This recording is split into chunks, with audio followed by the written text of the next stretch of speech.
शंकर घर वापस आया क्या? नहीं तो क्या हुआ? कुछ नहीं। क्या हुआ है? कुछ नहीं। क्या? पीछे गली में एक आदमी पुलिस ने पहचान के लिए बुलाया।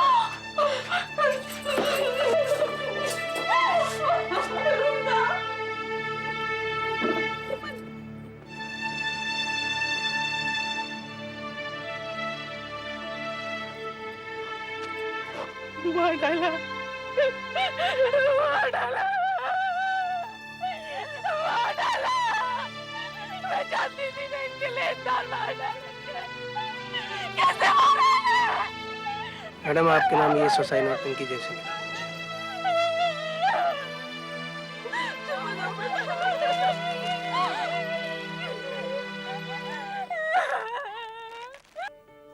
प्रिया सुन, मैं इसी उम्मीद पर उधार ले लेकर लॉटरी पर दाव लगाता रहा कि शायद पैसे जीतकर मैं अपना कर्ज उतार लूंगा। मैं हारता गया और कर्ज बढ़ता गया। मजबूर होकर मैं इतना बड़ा कदम उठा रहा हूं। सुमन, मैं तुमसे और मेघा और एकता से बहुत प्यार करता हूं। हो सके तो मुझे माफ कर दे। शंकर। माय लॉर्ड, 10 जुलाई 1993 की रात को शंकर त्यागी ने अपने सर पे गोली मारकर आत्महत्या कर। 2 साल पहले उसने एक्टिविस्ट लॉयर रमणीक सिंह ने अदालत को बताया कि शंकर त्यागी ने 2 साल पहले अपनी जिंदगी भर की कमाई से एक छोटा सा प्रॉपर्टी बिजनेस शुरू किया था। नए बिजनेस में उसका सारा पैसा डूब गया। हताश होकर एक दिन अपने दोस्त मदन शर्मा के बहकावे में आकर वो दिल्ली की एक लॉटरी मंडी में जा पहुंचा।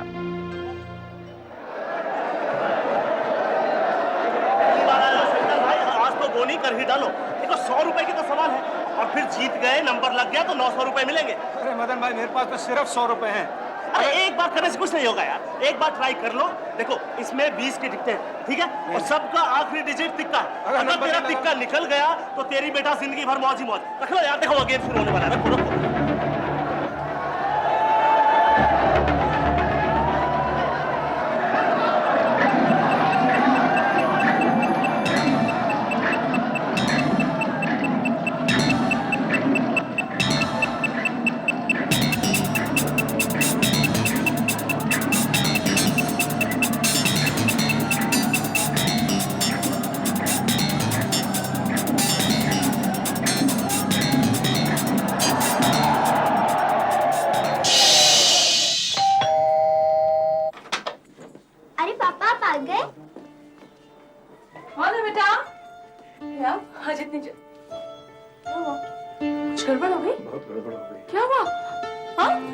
मदन मुझे जबरदस्ती लॉटरी खिलाने ले गया और वहां मैंने 100 रुपए लगाए और 900 रुपए जीत गया। ये देखो तुम्हारे लिए और ये तुम्हारे लिए, ये आपके लिए।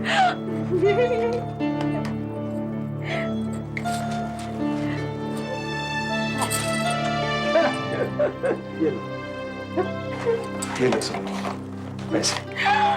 मैं कहने वाली थी कि बच्चों की फीस भी देनी है और बिजली का बिल भी 350 रुपया है। आज से पैसे की कोई फिक्र नहीं, आज तो शुरुआत है। कल मुझे 100 रुपए दे देना, फिर देखना तो। नहीं, अब आप लॉटरी नहीं खेलेंगे। देखा नहीं मेरे भाई का सारा बिजनेस कैसे चौपट कर दिया इस मरी लॉटरी ने। आपको बच्चों की कसम है, आप लॉटरी नहीं खेलेंगे। अरे तो तुम यूं ही सीरियस हो गई? अच्छा चल।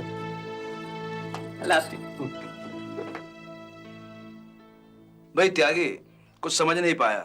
1 महीना होने को आया और एक भी प्लॉट नहीं मिला। अरे भसीन साहब, कमर्शियल प्रॉपर्टी की मार्केट बहुत तेज चल रही है। एडवांस देने में 1 घंटे की देरी और प्लॉट हाथ से निकल जाता है। शंकर, अबे आज शॉर्ट पंजा लगने वाला है, चलेगा? नहीं मदन भाई, तुम जाओ।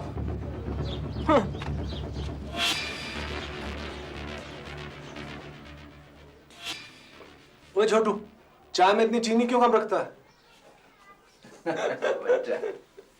ये रहा 20,000 रुपया एडवांस के तौर पर, लेकिन अब प्लॉट जल्दी मिल जाना चाहिए। अरे साहब, अब एडवांस आ गया है, काम में देरी थोड़ी होगी। 1000 है, 5 नंबर पे 20। अरे शंकर, इधर इधर इधर। हाँ तू देख, मगर 5 में लगाया, ठीक है ना? फिटा जीतेगा, तू देखना। लॉटरी बाजार में आने वाली हजारों की भीड़ का एक हिस्सा शंकर भी बन गया। खेल सीखना मुश्किल नहीं था। खिलाड़ी को बस 0 से 9 के बीच की किसी एक संख्या पर दांव लगाना होता था और अगर घुमाया हुआ नंबर आपके टिकट पर छपे आखिरी नंबर से मेल खा जाए तो आप जीत गए दांव पर लगाए गए पैसों की 9 गुनी कीमत। अगले 2 दिनों में शंकर तरक्की करके 5 रुपए के टिकट से 1000 रुपए के टिकट पर पहुंच गया, लेकिन जीता एक कानी कौड़ी भी नहीं। सिर्फ 2 ही दिन में वो पुनीत भसीन के एडवांस दिए 20,000 में से 18,000 रुपए हार चुका था। कोई नहीं यार, हिम्मत नहीं आते। कल हारा, आज जीता, कल होगा फिर हमारा, देखना तो।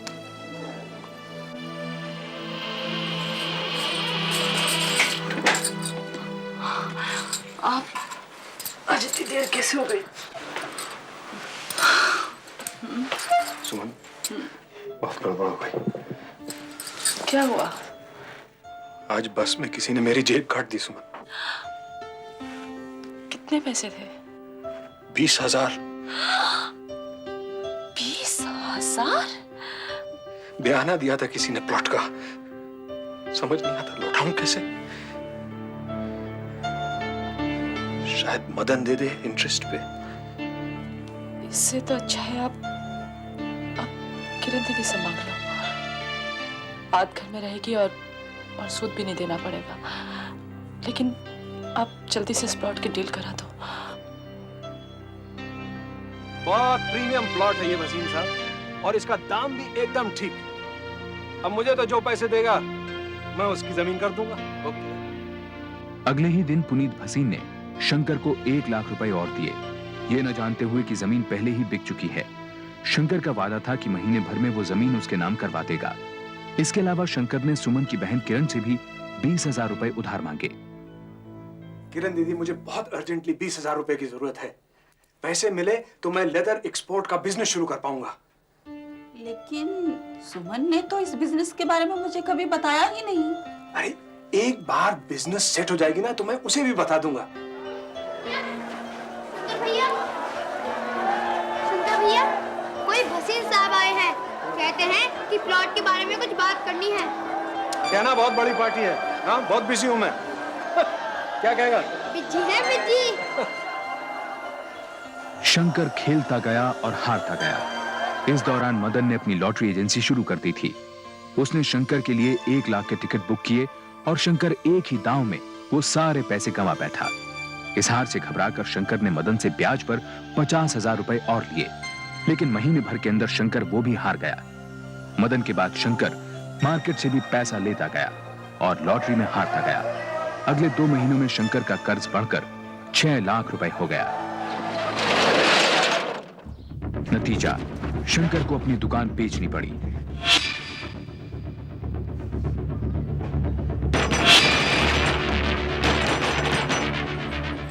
त्यागी है? महीने भर में प्लॉट दिलवा रहा था, उसका क्या हुआ? आप लोग दुकान पे जाके बात कीजिए ना।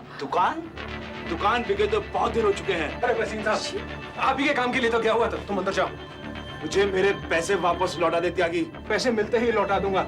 नया बिजनेस शुरू किया ना मैंने। कान खोलकर सुन ले त्यागी, अगर 10 दिन के अंदर पैसे वापस नहीं लौटाए तो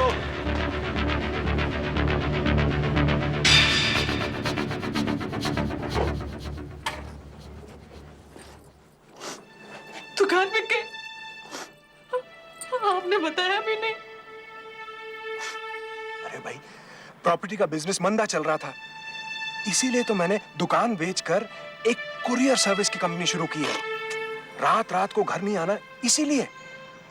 भाई, जब धंधा शुरू करना है तो मेहनत तो करनी होगी, और तुम हो के सीआईडी की तरह मेरे पीछे पड़ी हुई हो। यही मैं पास ही वसूली के लिए आया हूँ, एक दुकान से।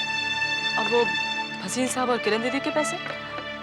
वही तो लेने जा रहा हूँ मैं। तुम यहीं बैठो, मैं अभी आता हूँ। अरे वो जगह औरतों के लायक नहीं है। सुमन 2 घंटे बैठी इंतजार करती रही। उस रात शंकर घर भी नहीं लौटा और अगले 2 महीने तक उसका कोई पता ठिकाना नहीं था।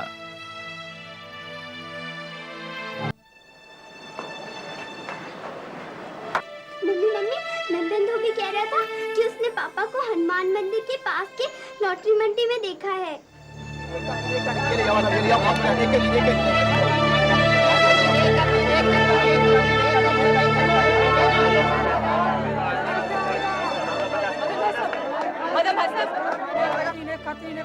इन्हें देखा आपने रोज यहाँ आते हैं। अच्छा यहाँ आता है? वैसे यहाँ आता भी होगा तो मुझे तो दर्शन देने से रहा। पता नहीं कितने पैसे तो पहले ही लेके उठ चुका है वो। चलिए चलिए, अभी धंधे का टाइम है, बाद में मिलना। भाई साहब, आप शंकर भैया को ढूंढ रही हैं? हाँ, वो रोज आते हैं यहाँ पे। आपको देखेंगे तो वो भाग जाएंगे। आप एक काम करिए, वो चाय वाले के पास बैठ जाइए। जब वो आएंगे मैं आपको इशारा कर दूंगा, ठीक?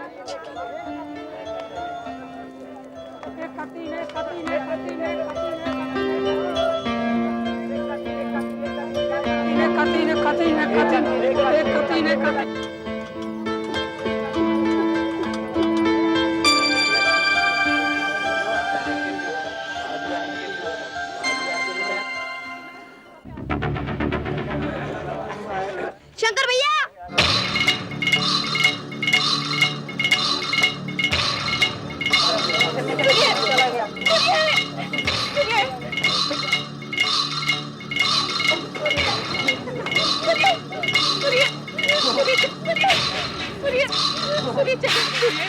मैं कोई शंकर मंकर नहीं हूँ। मेरा पीछा क्यों कर रहे हो? ऐसा मत करिए प्लीज, घर चलिए उसके घर चलिए। मैं शंकर नहीं हूँ। ऐसा मत करिए, आपने और एक तो करोड़ों के बुरा हाल है, प्लीज चलिए। अरे ये तो शंकर है, शंकर त्यागी। ससुरा बहुत दिनों से बचता फिर रहा था। ये लोग कौन है? मुझे बचा लो सुमन, ये लेनदार है, मुझे बचा लो। चलिए चलिए, क्या शंकर, आप नहीं छोड़ूंगा तुझे। चलो भैया भजनपुरा ले चलो। चुप करो तुम लोग।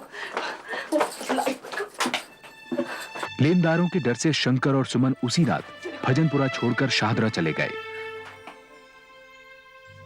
किरण ने अपने घर के पास उन्हें एक छोटा सा कमरा दिला दिया। मदन शर्मा और बाकी लेनदार जब शंकर को ढूंढने में नाकामयाब रहे तो उन्होंने उसके भजनपुरा वाले घर पर कब्जा कर लिया। इन्हीं दिनों तकलीफों की मारी सुमन को किडनी का रोग लग गया था। फिर भी घर का खर्च चलाने के लिए उसने एक सरकारी स्कूल में 2000 रुपए की टीचर की नौकरी कर ली। सुमन, 1000 रुपए। फिर लॉटरी खेली? प्राइवेट कंपनी में नौकरी मिली है, नई नौकरी है, पैसे तो कम ही मिलेंगे। Okay bye. शंकर फिर झूठ बोल रहा था। ये पैसे शंकर ने लॉटरी में जीते थे। उसने अपना पुराना अड्डा बदल दिया था। अब वो शाहदरा लॉटरी मंडी में रोजाना जाने लगा। उसे उम्मीद थी यहाँ वो अपने लेनदारों से बचा रहेगा। फिर भी अपनी हिफाजत के लिए उसने एक लॉटरी बेचने वाले की मदद से एक रिवॉल्वर हासिल कर ली थी।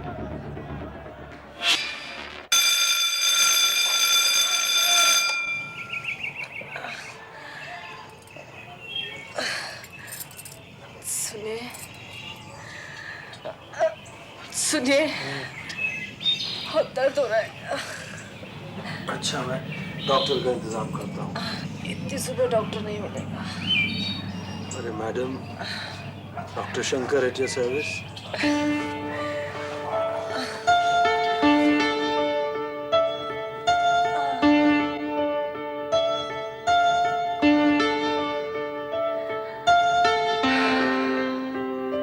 चाय।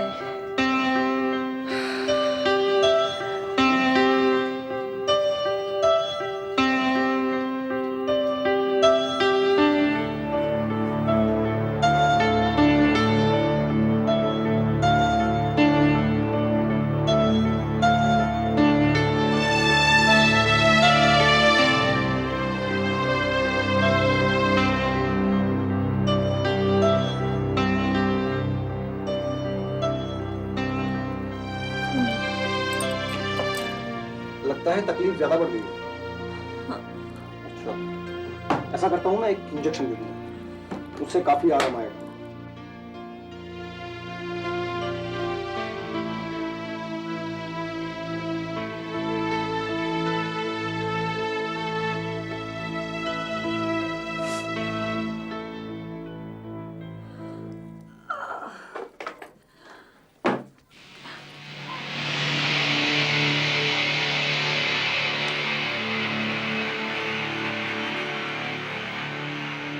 एक बार कर्जा उतर जाए, लॉटरी छोड़ दूंगा सुमन।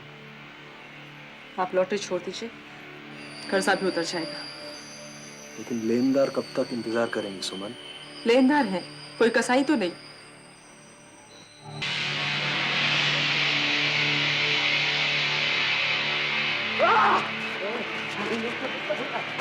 बहुत दिनों से भागता फिरता है ना तू। अगर 2 दिन के अंदर अंदर मेरा पैसा मुझे नहीं मिला तो तेरा नया घर तो मैंने देख ही लिया। तेरी 2 बेटियां भी तो हैं। निकाल तेरी जेब में क्या, निकाल तेरी जेब में क्या। लेनदारों की धमकियों से घबराकर शंकर उस रात घर नहीं लौटा। हेलो हेलो किरण दीदी, मैं सुमन बोल रही हूँ। दीदी वो वहां तो नहीं है?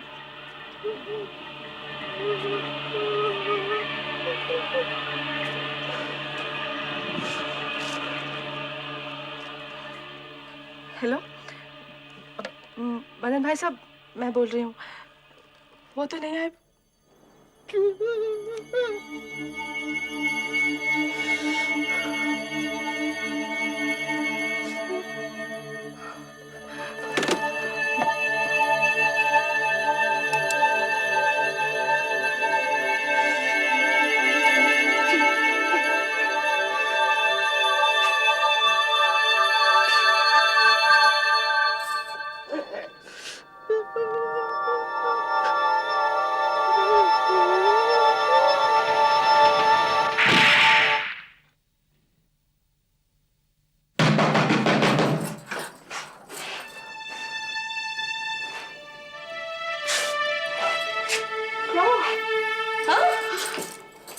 शंकर घर वापस आया क्या? नहीं तो क्या हुआ? कुछ नहीं। क्या हुआ है? कुछ नहीं। हाँ? पीछे गली में एक आदमी पुलिस ने पहचान के लिए बुलाया।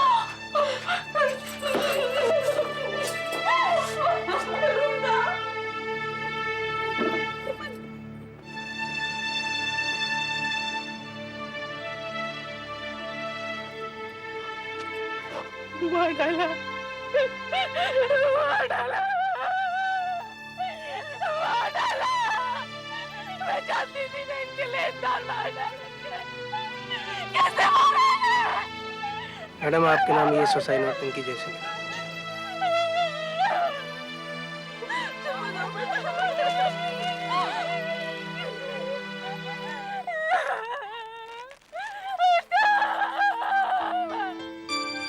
अगले 2 हफ्तों में लॉटरी के शिकंजे में जकड़े 6 और लोगों ने खुदकुशी कर ली। इन 7 लोगों की खुदकुशी की खबरों ने एक्टिविस्ट रमनीक सिंह को झंझोड़ कर रख दिया और उसने फैसला किया कि वो सुमन त्यागी को मुआवजा दिलवा कर रहेगा। लेकिन इससे शंकर की बेवा सुमन त्यागी को क्या मिला? उसके रिश्तेदार अपने घर में उसे रखना नहीं चाहते, और ठीक भी है। शंकर जो अपने पीछे इतना बड़ा कर्जा 10 लाख रुपए छोड़ गया है, उसकी जिम्मेदारी कौन लेगा? शंकर के परिवार की मदद के लिए मैंने दिल्ली लॉटरी संघ से अपील की थी, लेकिन उनका अभी तक कोई जवाब नहीं आया। इसीलिए मेरी अदालत से दरख्वास्त है कि शंकर की बेवा सुमन त्यागी को मुआवजा दिलवाने में मदद करे। मिस्टर सिंह, आईपीसी की धारा 309 के तहत आत्महत्या एक कानूनन जुर्म है, इसलिए यह अदालत मुआवजे के मुकदमे की सुनवाई नहीं कर सकती। मुआवजे के मामले को लेकर रमनीक सिंह ने कई अपीलें दाखिल की, लेकिन अदालत ने उन्हें हर बार ठुकरा दिया। फिर रमनीक सिंह ने सिंगल डिजिट लॉटरी बैन करने के लिए एक पब्लिक इंटरेस्ट लिटिगेशन दाखिल किया। सुमन जी, मैं चाहूंगा कि इस केस की पिटिशनर आप हैं। रमनीक सिंह की अपील के जवाब में एक रिटन स्टेटमेंट देकर एसोसिएशन ऑफ लॉटरी ट्रेडर्स भी इस मुकदमे की एक पार्टी बन गया। साथ ही उन्होंने सरकारी वकील गोपी नायर को उनका केस लड़ने को राजी कर लिया। गोपी नायर ने लॉटरी ट्रेडर्स यूनियन का बचाव करते हुए कहा कि सरकार को लॉटरी से 350 करोड़ रुपए का फायदा होता है, जिसे वो वेलफेयर स्कीम्स में लगाती है। रमनीक सिंह ने सरकारी आंकड़ों का हवाला देते हुए जिरह की कि इन पैसों में से सिर्फ 23 करोड़ वेलफेयर स्कीम्स पर खर्च होते हैं, जिसका 1 पैसा भी लॉटरी से तबाह हुए परिवारों तक नहीं पहुंचता। साथ ही रमनीक सिंह ने सिंगल डिजिट लॉटरी को बैन किए जाने की मांग की। क्योंकि सरकारी पॉलिसीज पे सवाल डाले जा रहे हैं, मैं यूनियन गवर्नमेंट और दिल्ली एडमिनिस्ट्रेशन को नोटिस इशू कर रहा हूं। उनका जवाब आने तक यह अदालत मुलतवी की जाती है। सुनिए, मैं किराया दे दूंगी। सुमन को पैसों की बहुत तंगी थी। फीस न दे पाने के कारण मेघा और एकता का नाम इंग्लिश स्कूल से कट गया। किराया न दे पाने पर सुमन को शाहदरा वाले मकान से निकाल दिया गया और उसे मजबूरन किरण के घर में पनाह लेनी पड़ी। अच्छा हुआ सुमन बहन तुम आ गई। ये कुछ पेपर से तुमसे साइन करवाने थे। लॉटरी खेलने वालों के परिवारों के सिग्नेचर कैंपेन चला रहे हैं। भाई साहब, मैं किसी दूसरे काम से आई हूँ। हाँ हाँ बोलो। मैं वो शहादरा छोड़ना चाहती हूँ। बच्चों को तरह तरह के ताने सुनने पड़ते हैं। दीदी के घर में भी बहुत दिक्कत होती है। आप हमें वो भजनपुरा वाला घर दिलवा दीजिए। सुमन जी, वो तो बिना मारपीट के मिल नहीं सकता, और अगर ऐसा करेंगे तो हमारे इस बड़े केस का बहुत नुकसान हो जाएगा, और मैं वो नहीं चाहता। किस काम का है आपका ये केस जो मेरे बच्चों का पेट न भर सके, जो मुझे गुंडे बदमाशों की धमकियों से न बचा सके? मैं अपना नाम वापस ले रही हूं। सरकार ने नोटिस का कोई जवाब दिया? यस माय लॉर्ड, सरकार का मानना है कि अगर दिल्ली में सिंगल डिजिट लॉटरी को बैन कर दिया गया तो लोग हरियाणा और राजस्थान के बॉर्डरिंग टाउन्स में जाकर के लॉटरी खेलना शुरू कर देंगे। My Lord, single digit lottery अपने आप में एक खतरनाक जुआ है। मेरी जानकारी के मुताबिक आज तक कोई भी स्टडी लॉटरी के ऊपर नहीं हुई है माय लॉर्ड, ना साइंटिफिक, ना स्पेसिफिक और ना सोशल। क्या 14 दिनों में 7 आत्महत्याएं काफी नहीं है जो सरकार अब लॉटरी के बुरे असर को लेकर सर्वे करवाना चाहती है? My Lord, state sponsor lottery ना ही गैर कानूनी है बल्कि अनकॉन्स्टिट्यूशनल भी। इनफ मिस्टर सिंह, आपके आर्ग्यूमेंट्स कोर्ट की मर्यादा के बाहर हैं। यह मामला कॉन्स्टिट्यूशन के आर्टिकल 39F का है। चूंकि आर्टिकल 39F एक डायरेक्टिव प्रिंसिपल है, अदालत इस मामले में कुछ नहीं कर सकती। लेकिन अदालत सरकार से अपील करती है कि वह सिंगल डिजिट लॉटरी को बैन कर दे।